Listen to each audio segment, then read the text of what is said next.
Hi, this is Chris. I'm here at Peaceful Desert Homestead in New Mexico. We grow microgreens for our own health, and we like adding them to our meals just because they taste good. Today we're going to show you the quick and easy process of growing your own nutritious, wonderful tasting microgreens. Starting first, I'm going to show you using the hydroponic pad. The second process, I will show you how to do it with soil. First, we're going to talk about using these hydroponic grow pads. You can get them from www.handypantry.com. They're very inexpensive. You can get them in packs of 10, 50. You can also get them in little squares if you wanted to try growing them in, for instance, a clam shell. So first I'm starting with a tray. As you can see, no drainage holes. This is a tray that will hold water. The first thing I will do is put about a 1/4 inch of water in here. Now this water has been setting out for at least 24 hours. It then evaporates the chlorine. I've also adjusted my pH to neutral. I use these litmus papers and then I apply a pH up because my water here is alkaline. It may be different in your location. So you can see I've got water in the tray. Then I put my pad in. I always push it to one end, and I'll show you this later when I'm watering my growing microgreens, because it makes it easier for me to water this. Then I just rotate the water around the pad to make sure that it's fully hydrated. I'm going to drain off any excess into this other tray, leaving it just moist like a sponge. Today I'm going to be planting some red giant mustard. It's better to buy your seeds in quantities of half pound, pound. You can also get them in 4 ounce, half pound. It's cheaper that way than buying little packages at a garden center or a home improvement store. So this was an 8 ounce package of mustard. It's red giant. I'm going to just gently sprinkle them over my tray. You don't want to bunch it too tight in one space because then you get mold issues. But I just pepper my seeds. I'm going to bring it over.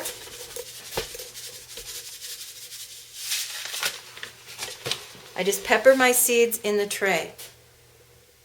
Anytime you have some bunching, I use a little brush and just kind of space them out a little bit.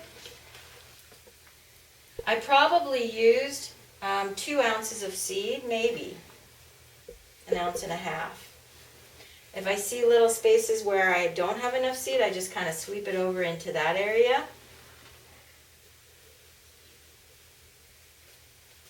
You can probably get 2 cuts on your microgreens too. So you can see I spread things out a little bit. Of course, naturally it wants to flow into the grooves. Then I take my squirt bottle that's also the same. The water's been setting and it's pH adjusted. And I squirt my seeds with the squirt bottle. If you use a watering can, you'll waterlog your seeds and you'll push them all around. So it's better just to gently coat them with a spray mist. I then use brown paper towels because for one, it mimics being in the ground. And 2, these are biodegradable, and I put these in the compost pile, or you can also put them in your worm bins.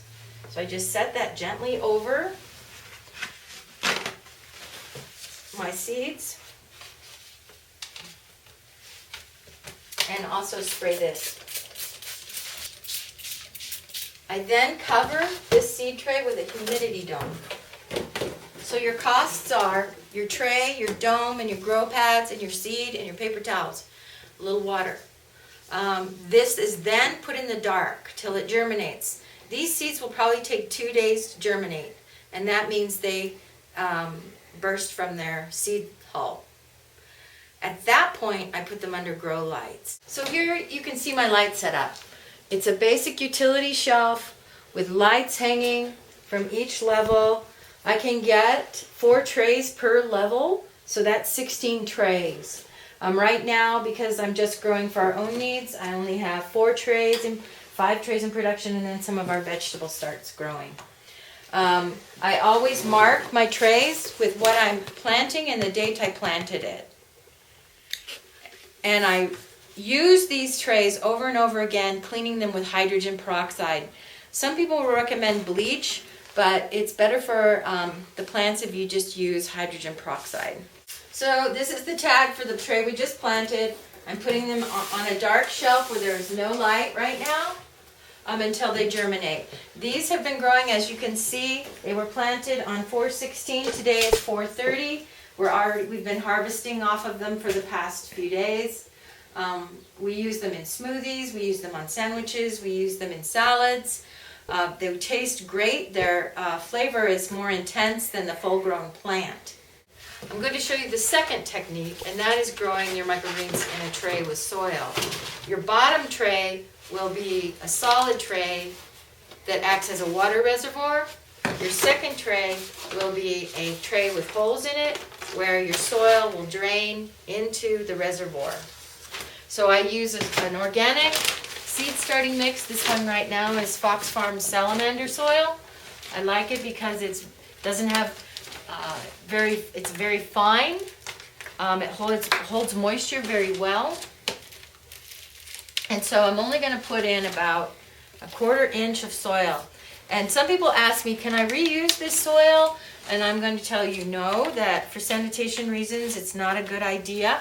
I do put this soil in my vegetable garden and in my flower beds after I'm done growing my microgreens or harvesting my microgreens. So now I've got my soil in there, and you want to make sure it's level. You don't want to have dips and valleys, so I use a piece of cardboard and I lightly tap down. I'm not, using super strength here. I'm just kind of lightly tapping down, leveling out my soil so that I don't have places where my seed will be on a hill or down in a valley within this tray. So you can see it's perfectly flat. I then am going to be planting some Mizuna mustard. Mustard is a very good green. It tastes really good, and it's very good for you. So I just I put a few in my hand, and I just kind of pepper it over the soil.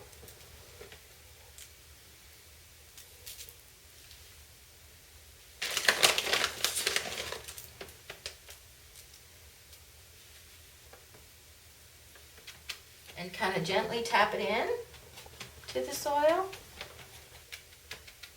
You can pre-wet your soil or wet it with a misting bottle afterwards. You don't have to bury the seed. And then I take my squirt bottle and squirt the top of the soil. There's probably about 1 ounce of seed in here. I get my seeds from Johnny Eats Seeds. I get my seeds also from Handy Pantry. Those are 2 places where you can get good quality microgreen seeds at a really good price. So right now I'm moistening my soil with my squirt bottle. If you use your watering can, you'll waterlog your seeds and bury them too deep. And I will cover my seeds with some paper towel to mimic being in the dark. I put I also reuse these. I put them in my worm bins after using them. So we cover the seeds and then again soak them. You want this paper towel to be totally drenched with moisture.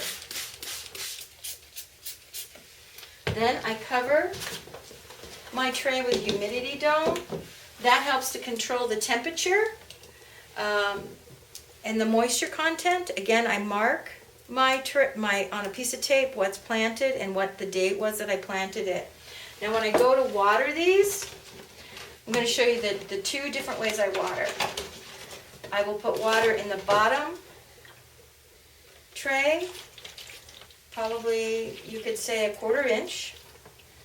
And what will happen is my plants will take their roots and search for that water down through the holes of this tray. So then we'll put it up here. Now when I go to water my microgreens that are already growing, so here we have a tray of broccoli. No, I'm sorry, it's not broccoli, is it? It's cabbages. I left a little gap at the end, so I carefully pour my water into that gap. And then I tilt the tray and the water flows underneath that mat, keeping those seeds moist all day. You usually don't have to water them every day. I find here, I'm in the desert Southwest, I only water them maybe once every couple of days, and I'm not using very much water when I do. So this is a very efficient crop to grow. It doesn't have a lot of inputs, but you get a lot of nutrition from them. And they're not very expensive either. So that way the water goes all the way through that tray and keeps them moist for a couple of days. I have lights going for them on a 12-hour timer. I just set my timer, plug it in, plug my lights into the timer, and it goes on for 12 hours and off for 12 hours. We did see a slight increase in our electric bill, but nothing that wasn't too unmanageable. So, like I said, these are really easy to grow, really inexpensive to grow, and I think you'll have fun doing it.